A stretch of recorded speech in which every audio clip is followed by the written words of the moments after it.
बिहार में भारतीय जनता पार्टी और double engine की सम्राट चौधरी की सरकार लेकिन आखिर कर क्या रही है समझ से परे है।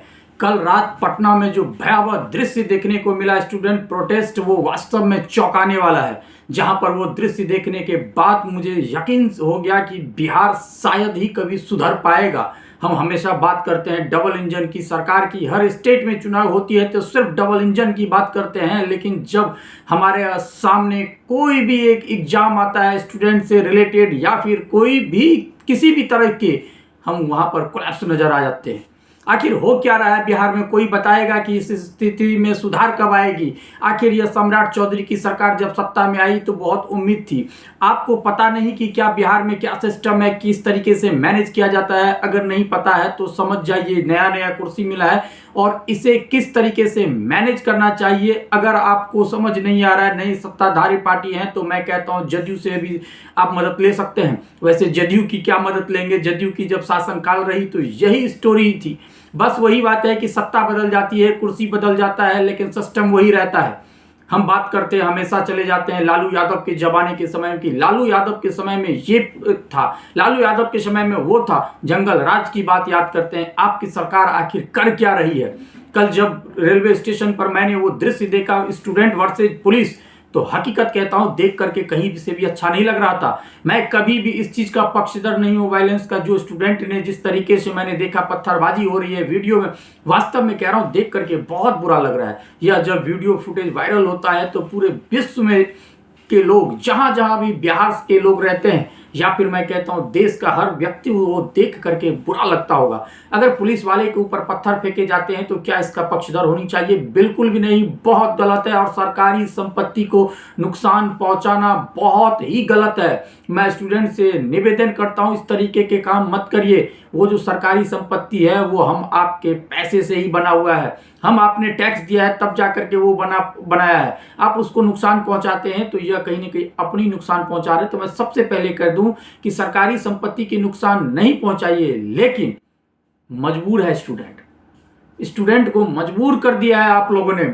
स्टूडेंट आखिर करे तो करे क्या, किसके पास जाए, कहां जाए, किससे गुहार लगाए, कौन सुनने वाला है, उसकी कोई नहीं सुनता है। तब जाकर के मजबूरन उसे इस तरीके से कदम उठाने पड़ते हैं। रेलवे ट्रैक को घेराव किया, पुलिस पर पत्थरबाजी की, कितने पुलिस वाले घायल इसमें हुए होंगे। हम सबके भी परिवार है, सभी के प्रति संवेदना है। पुलिस वाले भी इधर से पत्थरबाजी कर रहे हैं, उनके ऊपर भी देख रहा हूं लाठीचार्ज हो रही है, उनके भी चोट लगते हैं। जो उस प्रोटेस्ट में शामिल हुआ होगा, पुलिस जो पकड़ लिया होगा जिसे, उसकी तो करियर खत्म, उसके ऊपर हो सकता है एफआईआर हो जाए, उसकी जिंदगी खत्म हो जाए। क्योंकि दो चार को तो पकड़े गए, कुछ अज्ञात लोगों को सीसीटीवी फुटेज के आधार पर उसे अब धरपकड़ होगी। यह हमेशा से चलता आ रहा है। आपकी भी जिंदगी इसमें खराब हो रही है। पुलिस प्रशासन का क्या है, वो तो नौकरी वाले हैं, वो तो नौकरी वाले हैं। आपकी जिंदगी खतरे में पड़ जाएगी। लेकिन मैं ये स्टूडेंट को एक तरीके से संवेदना व्यक्त करता हूं। दूसरी तरफ मैं सरकार और सिस्टम से क्वेश्चन पूछता हूं कि जब आपको पता है कि हमारे पास सीमित साधन है, हमारे पास सीमित साधन है और हम उसके सिवा कर क्या सकते हैं, जब आप सारी चीजों की जानकार हो और स्टूडेंट की एग्जाम आ रही हो, तब आप क्यों इस तरीके से 300-300 किलोमीटर दूर स्टूडेंट को भेजते हो? क्या आपके पास है जवाब? क्यों नहीं आप होम टाउन में दे देते हो उस स्टूडेंट की एग्जाम? शायद इस लेवल पे नहीं होता दंगा फसाद लड़ाई। अगर आप स्टूडेंट्स की होम जो होती है, होम कहीं भी होती है, कॉलेज में होते हैं, यूनिवर्सिटी में होते हैं, 200-300 किलोमीटर दूर जाकर के एग्जाम दिलवाते हो, क्यों ना नाराज हो? एक तो वैकेंसी आती नहीं है, मतलब सालों बाद आती है, परेशान स्टूडेंट रहते हैं, तैयारियां करते हैं, पेपर लीक हो जाती है, और उसके बाद अगर एग्जाम चलाते हो तो किसी को 100 किलोमीटर दूर, किसी को 200, किसी को 300। जो वीडियो में सोशल मीडिया पे देख रहा हूं, कुछ लोग जिस तरीके से प्रतिक्रिया दे रहे हैं, स्टूडेंट्स के द्वारा ही वीडियो देखने को मिलता है, वास्तव में बहुत बुरा लगता है। क्या इस तरीके से होनी चाहिए? आप बताइए। आपका यहाँ स्टूडेंट है, आपके अगर नियर बाई में एक आपका होम सेंटर हो जाए, आपके लिए कितना अच्छा रहेगा। सबसे पहली बात तो पैसे की भी बचत, मेहनत की भी बचत, समय का भी बचत, और दूसरी चार्ज आप टेंशन फ्री रहेंगे, एग्जाम देने जाएंगे कूल माइंड से जाएंगे। लेकिन आपको 200-300 किलोमीटर दूर ट्रैवल करके बोले इस ट्रेन में धक्का खा करके अंदर जानवरों की तरह ठूस करके जाइए, और उसके बाद इस तरीके से रास्ते में अगर कोई दंगा फसाद हो जाती है, किसी रेलवे स्टेशन पर ट्रेन को रोक दिया जाता है, एग्जाम मिस हो जाती है, तो स्टूडेंट्स फिर करे क्या? उनके पास ये प्रोटेस्ट करने के अलावा बचता क्या है? लेकिन मैं कहता हूं आप अगर इस तरीके से करते भी हैं तो कानून को हाथ में मत लीजिए, संविधान के दायरे में रह करके कीजिए। क्योंकि पुलिस प्रशासन और सरकार तो चाहती है आपकी ज़िंदगी पर रेड मार्क्स लगे और आप जेल जाएं और वैकेंसी की जो उनकी है वो ऐसी रफ्तार चलता रहे डे बाय डे। तभी कहता हूं सरकार और सिस्टम से आप जीत नहीं सकते हैं, संविधान में रह करके ही करिए। बहुत ही बुरा लगता है जब इस तरीके की घटना होती है। अभी हमने हाल ही में देखा है कि अभी देखिए खान सर की लड़ाई हुई थी किनके, रोशन आनंद सर से। उनके भाई रोशन आनंद के भाई प्रिंस यादव पूरे तरीके से मैनेज करते थे वहां पर उनके इंस्टीट्यूट को। आज खबर आ रही है कि जब पुलिस उनको धरपकड़ कर रही थी तो वो नेपाल में थे और उनके भी ऊपर एफआईआर थी, उनके ऊपर भी नाम था। आज उनकी संदिग्ध मौत की खबर आ रही है। अब सोचिए प्रिंस यादव जो कि रोशन आनंद के भाई हैं, इधर खान सर वर्सेस इन दोनों की चल रही थी और उधर संदिग्ध मौत अचानक उनकी बहन की शादी की खबर आ रही है कि 20-22 जून को थी, ऐसे ही कुछ डेट था।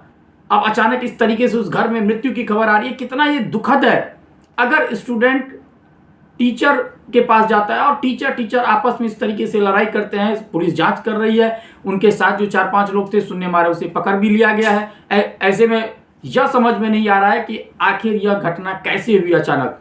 क्या इसमें पुलिस प्रशासन की कोई चूक है या फिर वहां के लोगों कोई उनकी दुश्मनी थी, रंजिश थी, या फिर कोई दूसरा इंस्टीट्यूट वाला शामिल था। पोस्टमार्टम रिपोर्ट आने के बाद इस चीज की पूरी जांच होगी कि आखिर गलती कहां पे हुई, किससे हुई, कौन किया ये, या फिर कुछ नॉर्मल मृत्यु थी, या तो जानकारी पोस्टमार्टम रिपोर्ट में ही आएगी। लेकिन मैं कहता हूं अगर कोई रंजिश होगी, किसी भी तरह की कोई बात होगी तो वास्तव में ना बहुत दिक्कत है। टीचर आप दोनों मिल करके बैठिए, मैं कहता हूँ समाधान निकालिए इसका। और इसमें स्टूडेंट का नुकसान है, जो स्टूडेंट्स चाहे रोशन आनंद सर के पास जा रहे हैं या फिर खान सर के पास जा रहे हैं, उन स्टूडेंट्स का नुकसान हो रहा है। इसलिए आप लोग बैठिए, बातें करिए। सरकारी सिस्टम वो तो चाह रही है इस तरीके से आप दोनों के बीच में वाद विवाद होता रहे। मैं तो हमेशा से कहता हूँ उन पे यकीन ना करिए, आपस में बैठ करके समाधान निकालिए। और इस तरीके से जो घटना हो रहा है, अब कोई एफआईआर में शामिल है और इस तरीके से संदिग्ध मौत की खबर आती है तो झकझोर देता है। इसीलिए मैं स्टूडेंट्स को कहता हूं कि संभल जाइए, कभी भी इस तरीके से प्रोटेस्ट मत करिए। संविधान को दायरे में रह करके, कानून को बिना हाथ में लेते हुए, आप अपना अधिकारी हैं, पूरा आपको राइट से प्रोटेस्ट करने की करिए, लेकिन इस तरीके से नहीं। क्योंकि आप एग्जाम देने जा रहे हैं और अगर आप पे एफआईआर हो जाती है तो सोचिए वो आपका पूरा भविष्य खत्म हो जाता है, वहीं पे आपका स्टॉप लग जाता है।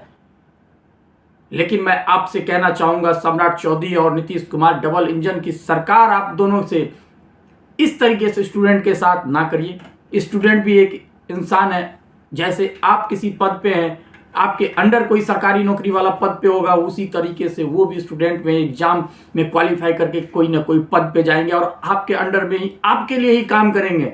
इसीलिए उनकी भी मजबूरी को समझिए। इतनी दूर जो जाकर के भेजते हैं उस चीज को ना देकर के होम सेंटर पर एग्जाम करवाइए। यही एजे न्यूज पल्स रिक्वेस्ट करता है। आज के लिए इतना ही, मिलते हैं बहुत जल्द अगली वीडियो में। तब तक के लिए गुड बाय, थैंक यू, अपना बहुत बहुत ख्याल रखिए।